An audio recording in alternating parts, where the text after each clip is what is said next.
오늘은 고린도후서 4장 지난 시간에 이어서 이제 3절부터 이제 시작을 하도록 하겠습니다. 지난 시간에 이제 우리는 이제 영의 직분자로서 우리 삶의 자세가 어떠해야 하는지를 우리가 공부를 했습니다. 자, 이 시간에는 이제 우리가 전파해야 하는 예수 그리스도, 또 그 전파를 가로막는 이 세상 신의 역사가 어떠한지, 그리고 그리스도인의 생활의 양극화, 고난을 통한 영광을 주제로 해서 이제 공부를 하도록 하겠습니다. 4장 3절부터죠.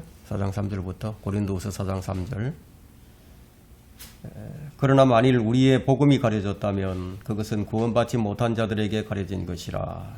그들 가운데 이 세상 신이 믿지 않는 자들의 마음을 어둡게 하여 하나님의 형상이신 그리스도의 영광스러운 복음의 광채가 그들에게 비치지 못하게 하느니라. 여기 지금 3절에 보니까 이 바울이 이 복음을 받아들이지 않는 자들, 자, 이 자들을 그 예수님의 씨 뿌리는 자의 비유에서 나타났던 이 사탄, 이 마귀, 공중의 새, 이것으로 이제 설명을 이제 하고 있습니다. 복음이 가려진 원인이 뭐냐? 이 세상 신의 역사로 인해서 그들이 어둠의 상황에 놓여 있게 되었다. 이것을 지금 말하고 있는 거죠. 그러니까 우리가 이 마태복음 13장에서 이 독보리의 비유가 나오는데, 이 독보리의 비유를 통해서 예수님께서도 말씀을 뿌리지만, 씨를 뿌리지만 사탄도 씨를 뿌리는 것을 알 수 있어요. 그래서 사탄이 뿌린 씨앗은 이 독보리죠. 독보리. 이 독보리의 비유를 통해서 우리가 알 수 있는 것은 사탄과 그의 종들이 이 사악한 세력들이 너무나 그 세력들이 너무 커서 이들에 의해서 이제 복음이 가려지고 있다. 그러니까 이제 불신앙과 이 어둠의 영은 이 악한 주권자들과 밀접한 관련이 있다는 것을 우리가 알 수 있습니다. 여러분들이 이제 복음을 전거하게 될 때 100%의 완벽한 타율을 갖지는 못하고 있을 겁니다. 거의 받아들이지 않고 있죠. 복음을 전하면 언제나 사람들은 그걸 받아들이지 않습니다. 여러분은 이제 하나님의 말씀의 씨앗을 뿌릴 때 공중의 새들은 이제 마귀들이죠. 이 마귀들이 사탄이 이제 와서 그 말씀을 낚아채가는 것을 우리가 이제 기억을 해야 됩니다. 주님께서 이제 씨 뿌리는 자의 비유를 통해서 사람들이 왜 이 말씀을 받아들이지 못하는지 그 이유를 이미 우리에게 밝혀주셨습니다. 어떤 사람들은 다른 사람들보다 복음을 통해서 좀 더 쉽게 주님을 받아들이는 사람들이 있어요. 그런 사람들 가운데는 좀 가난한 사람들이 더 빨리 받아들이는 편이죠. 가난한 사람들은 자신의 부를 신뢰하지 않기 때문에 복음을 통해서 더 많은 것을 얻는 것을 볼 수가 있습니다.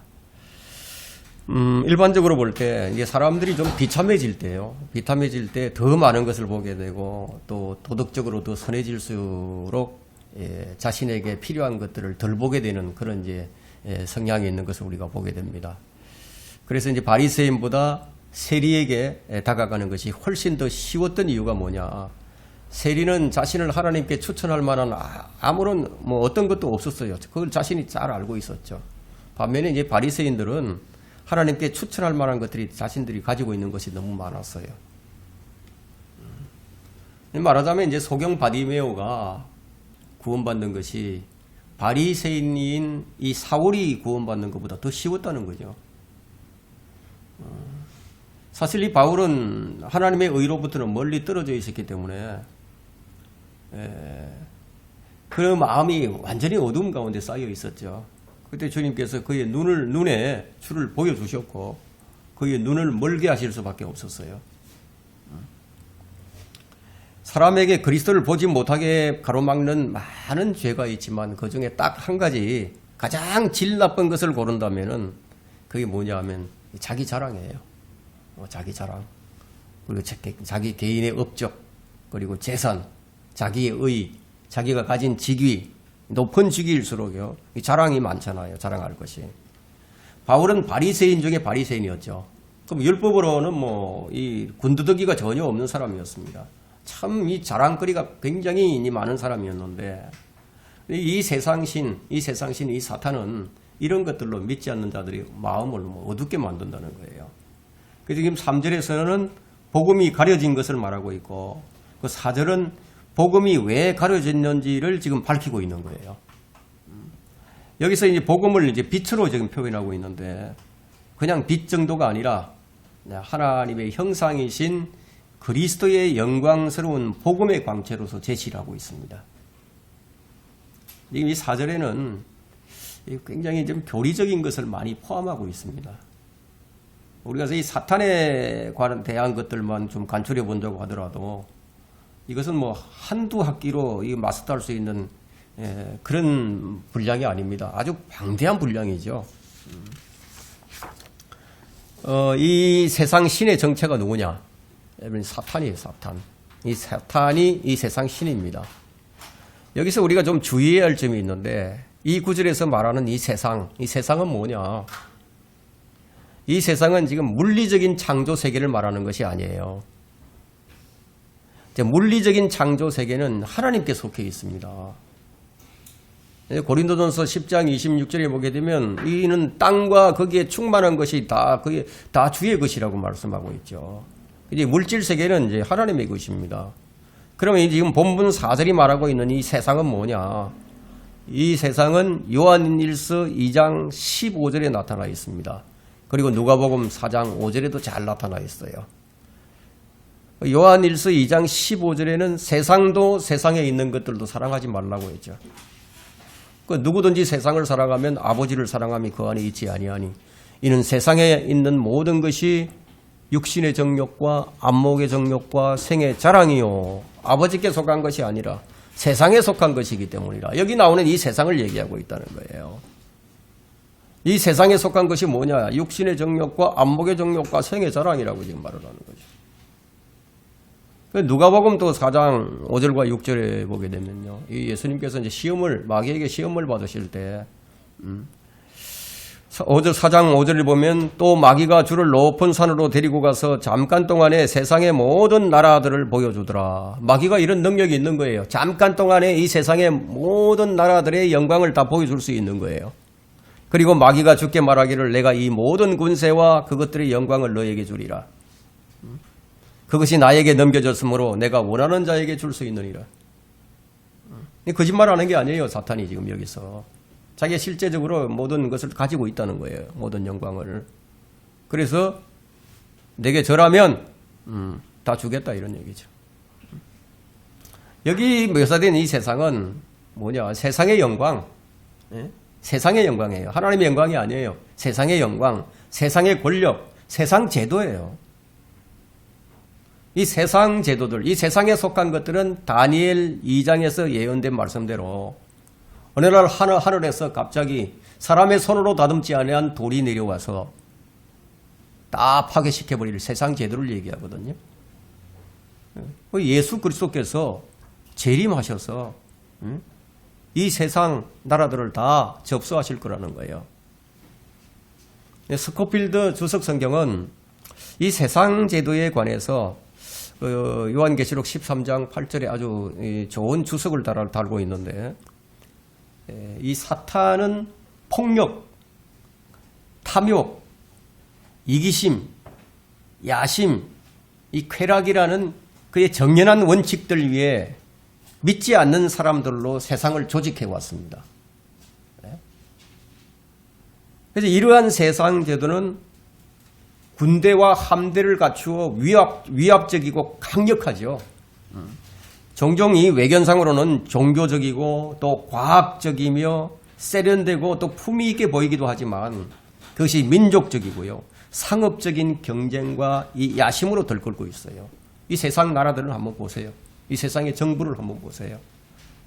이 세상 나라들이 어떻게 다스려지는가를 보면 아는 거예요. 매일 아침 이제 조간신문을 펼쳐보게 되면은 하루 동안 일어났던 일들을 우리가 볼 수 있죠. 실제로 어떤 위기에 처하게 되면요.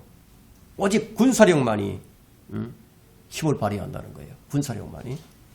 그 사탄의 원칙들에 의해서 지배를 받는 거예요. 그럼 이 세상 제도는 성경이 뭐라고 얘기합니까? 악하다. 악한 현 세상이다 하고 갈라디아서 1장 4절에 표현을 하죠. 이런 세상에 있는 동안 우리가 그리스도인으로서 신중하고 또 의롭고 우리가 경건하게 살아가야 된다는 거예요. 우리가 이 세상 제도의 영향을 받으며 살지만 또 이 세상 제도로부터 우리가 승리할 수 있도록 우리를 이끄시고 우리를 가르치시는 분이 계십니다. 그것이 디도서 2장 12절에 이렇게 말씀하죠. 우리를 가르치시되 불경건과 세상 정욕들을 거부하고 우리로 신중하고 의롭고 경건하게 이 현 세상을 살아가게 하시며 이렇게 하시는 분이 바로 우리 안에 계신 하나님이시라는 거예요. 여러분 이 세상이 얼마나 매력적인지 아세요? 데마가 이 세상을 사랑해서 바울을 버리고 세상으로 나가버렸습니다. 그만큼 세상이 매력적이라는 거예요. 그 세상이 아무리 매력적이라고 하더라도 그것에 순응하면 안 되는 거죠. 세상에 순응하는 것은 그냥 이 세상을 따라가는 것이니까 너희는 이 세상과 일치하지 말고 만일 이 세상에 관심을 가지게 되면 그럼 그리스도인의 영적 삶이 어떻게 되느냐 질식을 해버리는 거예요. 그 억눌러서 말씀을 억눌러서 열매를 맺지 못하게 만든다는 거예요. 그럼 내 안에 있는 말씀을 억누르는 거죠. 이 세상 염려들과 재물의 속임수와 다른 일들에 대한 욕심이 들어와 말씀을 억눌러 열매를 맺지 못하게 만든다고. 그러니까 열매 없는 자가 되어버리는 거예요. 말씀을 내 마음속에 심겨졌는데 근데 그걸 자꾸 억눌러. 뭐가 억누르죠? 예수님의 그 씨 뿌리는 자의 비유에서 세 번째 종류에 속하죠. 이 세상의 염려가 이 염려가 그냥 가시 있던 불처럼 돼가지고 찌른단 말이에요. 눌러버린다는 거예요. 사탄은 이 세상 제도를 지배하는 신이에요. 신. 그러니까 고린도전서 8장 5절에는 비록 하늘에나 땅에나 신들이라고 불리는 많은 신들과 주들이 있어도 이렇게 얘기하고 있죠. 신들이 많다는 거죠. 이거 사탄은 하늘과 땅을 짓지 아니한 신들이에요. 마귀들은요 신들. 그런데 하늘과 땅을 짓지 아니한 신. 그럼 우리가 여호와 하나님 할 때 여호와는 막연한 신이 아니에요. 그건 참 하나님이시고 창조자 하나님이시고 살아계신 하나님이시죠. 신약에서 그 하나님의 이름이 뭐냐? 예수 그리스도시라는 거예요. 예수 그리스도. 시편 82편 6절에도 신들이라 불리는 존재들이 있습니다. 그들은 누구냐면 천사들을 가리켜서 신들이라고 불렀어요. 창세기 1장 2절 이전에 하나님의 아들들이라고 불렸죠. 그 창세기 6장 2절에 하나님의 아들들이 또 나옵니다.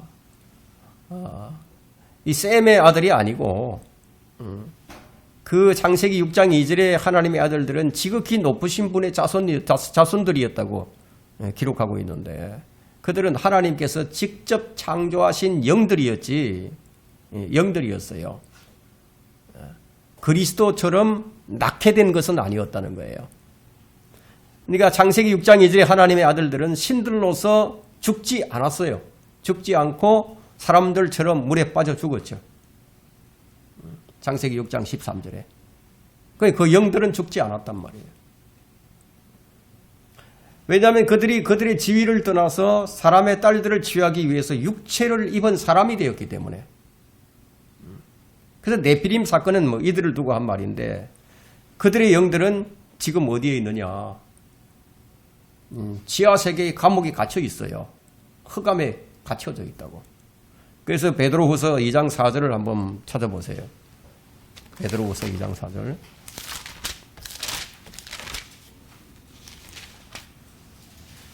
베드로후서 2장 4절에는 하나님께서는 죄를 지은 천사들조차 아끼지 아니하시고 천사들이 있죠. 죄를 지은 천사들. 이게 창세기 6장에 나오는 자들입니다. 지옥에 던져서 흑암의 사슬에 내어주어 심판때까지 가두어 두셨으며 이들이 지금 갇혀 있거든요. 그래서 베드로전서 4장 3장 19절에 보면 그가 성령으로 예수님께서 십자가에서 운명하시고 그리고 그 혼이 어디로 가셨느냐? 지하세계로 가셨단 말이에요. 그 가셔서 그가 성령으로 감옥에 있는 영들에게도 전파하셨으니 근데 감옥에 있는 영들에게 가셨대요. 이 바로 이들이라는 거예요. 이제 이들이 이제 백보자 심판 때 올라오게 되는데 백보자 심판 때 그 유다서 1장 6절을 보면 이제 그게 나오죠.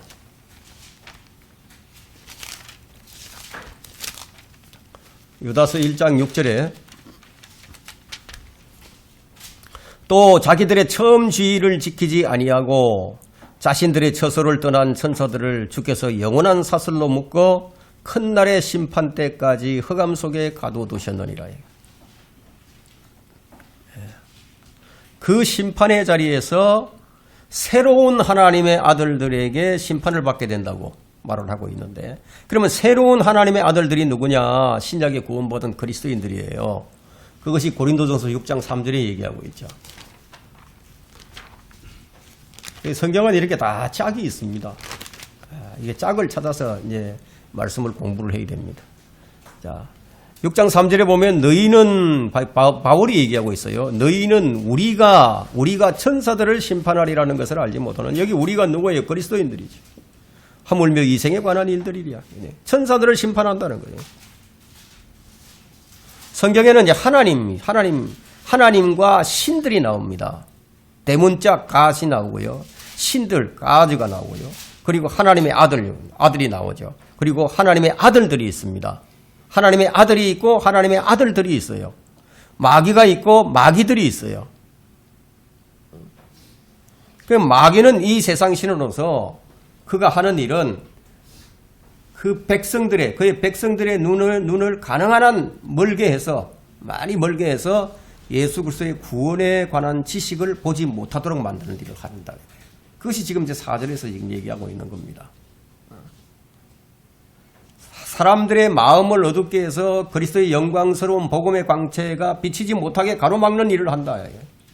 그럼 만약 어떤 사람이 죽어서 지옥에 간다면 그를 즐거워할 존재가 누구겠습니까? 사탄이 가장 즐거워하죠.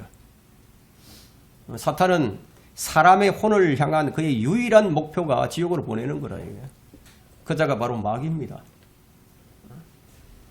여기 나오는 하나님의 형상은 예수 그리스도신데, 골로새서 3장 10절과 히브리서 1장 3절에는 하나님의 형상이 누구신지 분명하게 나오는 거예요. 뭐 이렇게 기록이 되어 있으니까 이에 대한 반론은 누구도 제기할 수가 없는 거죠. 아담은 분명히 하나님의 형상으로 지음을 받았어요. 하나님의 형상으로 지음을 받았는데, 그러나 아담이 타락한 후로는 그 후 어떤 인간도 하나님의 형상으로 지음을 받지 못했습니다.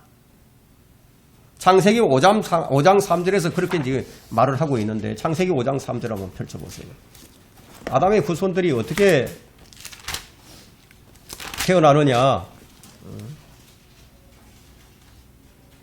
아담이 130년을 살며 자기 모습대로 자기의 형상을 따라, 자기 모습대로 자기의 형상을 따라 아들을 낳아 그의 이름을 셋이라 불렀더라. 셋도, 그러니까 아담이 맨 처음에 카인을 낳고 아벨을 낳고 그 다음에 이제 세 번째로 이제 셋을 낳았는데, 이 셋조차도 어떻게 자기 형상으로 나왔다 이거예요. 하나님의 형상이 없다는 거죠. 그럼 이게 언제까지 이렇게 됐느냐 하면은 예수 그리스도께서 이제 마지막 아담으로 나타나실 때까지 그러했습니다. 예수 그리스도께서 살려주는 영이 되셨는데, 이 말의 의미는 어떤 사람이 그리스도를 이제 자신의 구주로 영접을 하게 되면 주님께서 주님의 성령을 보내셔서 그 사람 안에 살게 하시고, 그리고 그의 죽었던 영을 다시 살리시는데, 새롭게 하시는데, 이렇게 해서 주님은 그리스도 안에서 새 사람을 만드는 거예요. 새 사람. 이 새로운 피조물로 그 사람은 한 번 더 하나님의 형상을 입게 되는 거예요. 아담의 모습으로 태어나서 이제 하나님 형상으로 다시 입게 된다는 거예요. 말하자면 우리가 거듭난다는 것은 하나님의 형상을 입는 거예요. 살아있는 몸, 살아있는 혼, 살아있는 영을 지니는 거다는 거예요. 그 어느 날 하나님께서 우리를 이 죄의 몸에서 옮기셔서 우리에게 주님의 것과 똑같은 몸을 주실 것이고 우리는 그리스도와 완전히 같아질 것이라는 겁니다. 뭐 이 정도만 살펴보고 5절로 넘어가도록 하겠습니다. 5절부터 봅니다.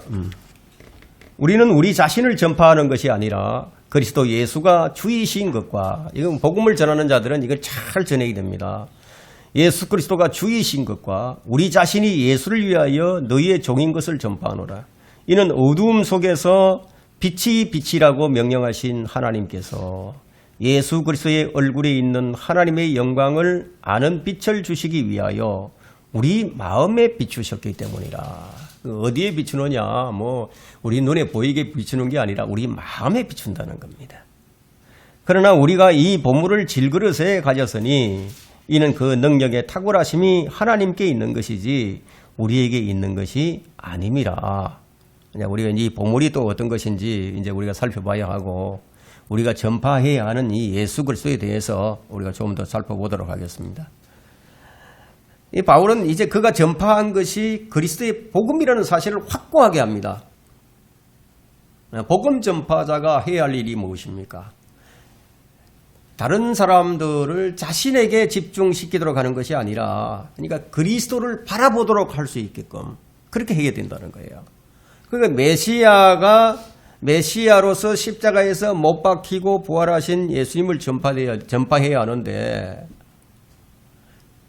근데 그 예수 그리스도 안에서 구약 성경에 예언되었던 하나님의 모든 목적들이 성취되었음을 선포해야 된다는 거예요.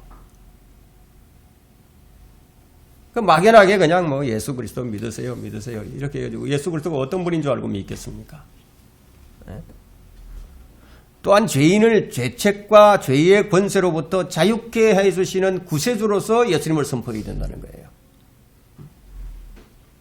또 믿는 자들의 전적인 충성과 복종을 요구하시는 주와 그리스도로 선포해야 된다는 거예요. 그럼 믿고 그냥 뭐 끝나버렸다, 이건 아니라는 거예요. 바울이 하였던 모든 봉사가 무엇이었습니까? 이것이었죠. 회심자들을 얻기 위한 것이었죠. 자기 일을 우선순위 하는 것이 아니었습니다. 옛날에 어떤 설교자가 말하기를 예수 그리스도를 가장 잘 나타내는 자가 설교를 가장 뛰어나게 하는 사람이다, 이제 이런 말을 한 적이 있습니다. 모든 그리스도인은 그리스도를 전파하는 법을 배워야 합니다. 그리스도를 좀 어떻게 제시를 해야 할지, 자신이 이용할 수 있는 모든 힘과 능력, 자기가 가진 재능, 자기가 가진 웅변술, 모든 수사력과 의비력, 자신이 배운 모든 교육과 지식을 총동원해서 그리스도를 전파하는데 그 모든 것을 바치라는 거죠. 그 인생에 그보다 더 나은 목표는 없습니다. 설교자가 이 개인적인 이 예화를 사용하는 것은 뭐 잘못이 없어요. 하지만 어떤 설교자들은 자신의 그 개인 간증을 하느라고 온 시간을 다 써버리는 사람들이 있습니다. 그리스도를 증거할 시간을 자신을 위해서 다 써버리죠. 그런 사람들은 바울이 어떻게 했는지를 좀 보고 배워야 합니다. 바울이 전파한 것이 무엇이었습니까? 그리스도 예수가 주이신 것. 또 하나는 예수를 위하여 복음의 종이 되는 것. 이 두 가지였습니다. 베드로와 사도들이 복음을 전할 때 뭐라고 얘기했습니까?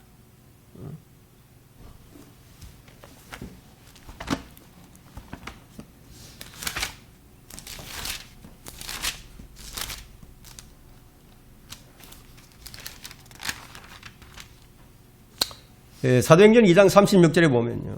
그러므로 이스라엘의 온 집이 분명히 알 것은 너희가 십자가에 못 박은 이 예수를 하나님께서 주와 그리스도가 되게 하신 것이래. 주와 그리스도가 되게 하신 것. 이걸 선포해야 되는 거예요. 그리스도를 전파할 때 한 가지 주의할 점은 뭐냐. 사도 바울이 예수만을 말하기 전에 예수 그리스도의 완전한 칭호를 사용한다는 것에 우리가 좀 주목을 해야 됩니다. 어떤 목사들이나 이 성도들은 뭐 기도를 마칠 때 그냥 뭐 예수님의 이름으로 기도합니다. 예수님의 이름으로 기도합니다. 이런 사람들이 많이 있는데 예수님의 이름으로 기도한다는 것이 아니라 주 예수 그리스도의 이름으로 기도해야 된다. 이렇게 마무리를 해야 됩니다. 그냥 뭐 예수님이라고 이렇게 하는 사람들이 많죠. 그건 좀 잘못된 아주 큰 잘못입니다. 우리는 주님을 이제 여러 사람들 앞에서 이제 부를 때는 좀 주의를 해야 됩니다. 그 이름이 단순히 주가 아니라 그리스도 예수, 그리스도 예수시라는 거예요. 단지 뭐 나사렛 예수나 뭐 보잘것없는 갈릴리 사람이 아니에요. 주 예수 그리스도.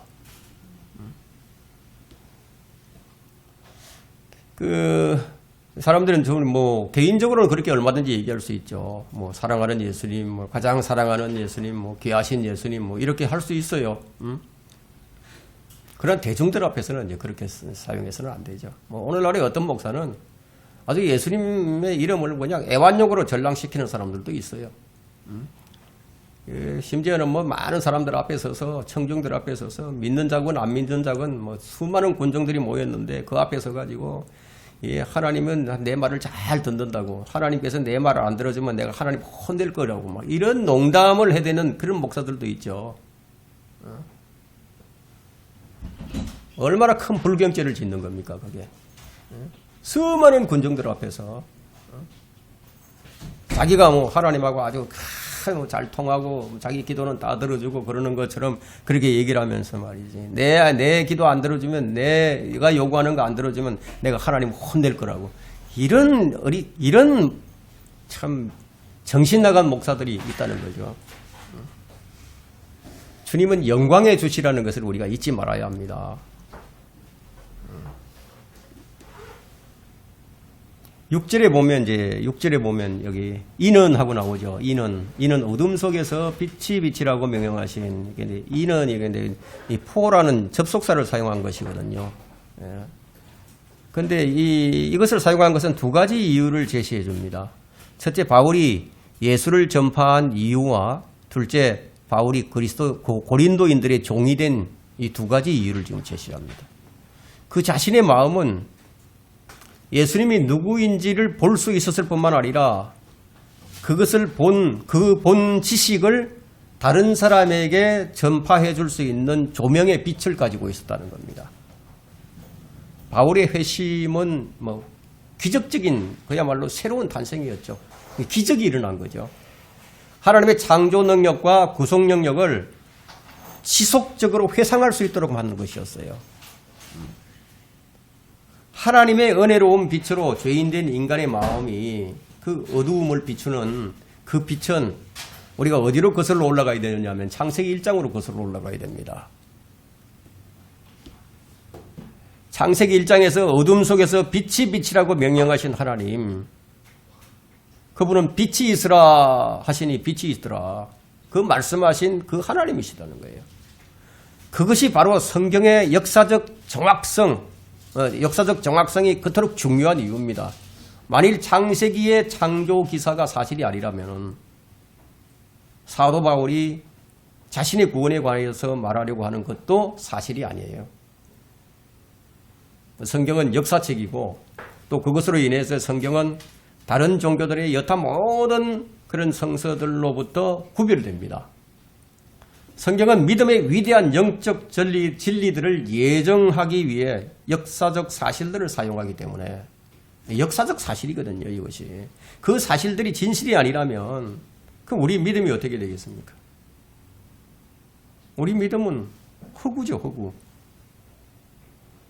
다시 이제 본문으로 돌아가서 빛이 있으라고 말씀하신 바로 그 하나님께서 여러분의 마음에 빛이 있으라고 이제 말씀하셨다는 거예요. 단 거기에는 하나의 조건이 붙는데 무엇이 붙느냐? 그리스도인이라는 조건이 붙습니다. 왜냐하면 그리스도께서 그렇게 말씀을 하셨거든요. 나는 세상의 빛이라. 나를 따라오는 사람은 결코 어둠 속에 다니지 아니하고 생명의 빛을 얻으리라. 이 사람의 그 인생은 참 공허합니다. 사실 이제 고독합니다. 그래서 무엇을 찾죠? 그 고독함과 공허함을 채우기 위해서 술을 마시고 돈을 갖고 돈을 더 많이 가지려고 하고 여행도 다녀보고 명성도 얻어보고 재산도 막 축적을 하고 어떤 사람은 취미 미술을 그려서 예? 그 무언가를 자기 마음의 공허함을 채우려고 합니다. 음악을 하고 예? 근데 그 무엇으로도 그 공허함을 채우지는 못합니다. 이 사람의 이 마음, 그 인생의 공허는요, 마치 만족할 줄 모르는 진공지대와 같아요. 근데 구원받은 이후에 내 몸 안에 전에 없던 한 거주자가 있음을 이제 의식적으로 감지하는 거예요. 아, 내 안에 어떤 거주자가 있어, 이게. 내가 예수 그리스도를 영접했을 때 주님께서 그 공허한 곳을 이제 채우기 시작하신 거예요. 근데 그것은 캄캄한 밤에 불을 켜는 것과도 같아요. 어두움이 자리 잡은 곳에 이제 빛이 대신 들어선 거예요. 거듭난 사람은 그렇습니다. 그러니까 주님께서 주시는 빛은 어떤 빛이냐면 하나님의 영광을 아는 빛이에요. 하나님께서는 자신의 영광을 예수 그리스도의 얼굴에 계시를 하셨다. 우리가 이 말씀에 좀 주목을 해야 됩니다. 그런데 구원받고 거듭난 사람이 하나님의 영광을 아는 빛이 없다. 이건 뭔가 이상한 거죠. 그건 뭐 잘못 만난 거예요. 주님을 만났는데 잘못 만나고 옆에서 지나가다 만났거나 옷깃을 스치고 지나갔거나 막 그런 상태지. 그 하나님의 영광을 아는 빛이 있어야 된다는 거예요. 구원받은 사람이 영광을 찾지 않는, 하나님의 영광을 찾지 않는 자는 뭐냐? 그건 뭐 구원받은 채 하는 거예요. 구원받은 채 하는 사람들이 오늘 무수히 많습니다. 사도 바울은 이제 다마스커스로 가는 길에서 예수 그리스도를 이제 봤습니다. 그때 그 영광을 봤죠. 그 빛이 어떤 빛이었나? 해보다도 더 밝은 빛으로 묘사되고 있습니다. 그것이 바로 우리 마음속에 비친 빛이에요. 6절이 지금 그걸 얘기하는 거예요. 여기 7절에 이제 보물이 나왔는데 이 보물은 바로 뭐냐면 6절에 그 빛이에요. 물론 빛은 예수 그리스도시죠. 이 골로새서 1장 27절은 이 보물을 더 직접적으로 묘사해 주는데요. 그것이 뭐냐? 골로새서 1장 27절 한번 보세요. 골로새서 1장 27절에 보면 하나님께서는 이들에게 이방인들 가운데서 이 신비의 영광의 풍요함이 어떠한지를 알리고자 하셨으니 이 신비는 너희 안에 계신 그리스도시요 곧 영광의 소망이라. 그 예수 그리스도께서 우리 안에 계신다 이거. 이게 신비인데, 이 신비인데, 그럼 예수 그리스도가 우리 안에 무엇으로 들어와 계십니까? 성령으로 와 계시죠. 예. 그 성령이 그 보물이에요. 질그릇은 무엇입니까? 질그릇은 우리 7절에 보니까 질그릇이 나왔죠. 질그릇. 질그릇은 우리 몸이에요. 우리 흙으로 만들어졌으니까 예? 우리 몸이 이제 질그릇인 거예요. 주님은 아담에게 이렇게 말씀하셨어요. 네가 땅으로 돌아갈 때까지 네 얼굴에 땀을 흘려야 빵을 먹으리니 이는 네가 땅에서 취해졌습니다. 너는 흙이니 너는 흙으로 돌아갈 것이니라. 진흙이다 진흙. 흙으로 만들어졌으니까 질그릇이지. 우리는 이 값비싼 보물을 감싸고 있는 작은 진흙 덩어리에 진흙공이란 말이에요. 우리는 이제 사실 가치가 없지만 그 보물이 가치가 있습니다. 그것이 지금 사도 바울이 말하고 있는 7절에서 말하고 있는 이는 그의 능력의 탁월하심이 하나님께 있는 것이지 우리에게 있는 것이 아님이라고 말한 이유가 됩니다. 그 우리 자체는 아무것도 아니에요. 그래서 바울이 이제 빌립보서 3장 3절에서 이는 영 안에서 하나님을 경배하며 영 안에서 하나님을 경배하며 그리스도 예수 안에서 기뻐하고 육신을 신뢰하지 않는 우리가 할례파라. 우리 질그릇이 몸을 신뢰하지 않는다 이거예요. 우리 안에 있는 보물을 신뢰해야지. 우리는 우리 자신을 신뢰할 만한 어떤 구석도 없어요. 이제 8절부터 봅니다. 고린도후서 4장 8절부터 우리가 사면에서 고난을 당하여도 괴로워하지 아니하며 당혹스러운 일을 당하여도 절망하지 아니하며 박해를 받아도 버림받지 아니하며 내던져져도 멸망하지 아니하며 항상 주 예수의 죽으심을 몸에 지니고 다니면 예수의 생명이 또한 우리 몸에 나타나게 하려 함이라. 뭐 이 비슷한 구절이 이제 고린도후서 6장에 또 나옵니다. 이제 8절부터 10절은 그 지금 외부에서 일어나는 일과 또 내부에서 일어나고 있는 그 보물의 상태를 지금 비교를 해서 말을 하고 있는데, 자, 이 구절은 바울이 그의 사역에서 얼마나 큰 고통을 당했는지 뭐 충분히 우리가 상상할 수 있는 그런 구절입니다. 근데 그런 고통 가운데서도 절망하지 아니하고 그 사역을 감당할 수 있었던 것이 무엇이냐, 그것을 지금 설명을 한다는 거예요. 바로 우리가 받은 것 때문에, 우리가 가진 것 때문에. 자, 우리가 사면에서 고난을 당하여도 괴로워하지 아니하며. 자, 그 일은 누가 당하느냐? 우리 몸이 당하는 거예요. 우리 육신이 당하고 있어.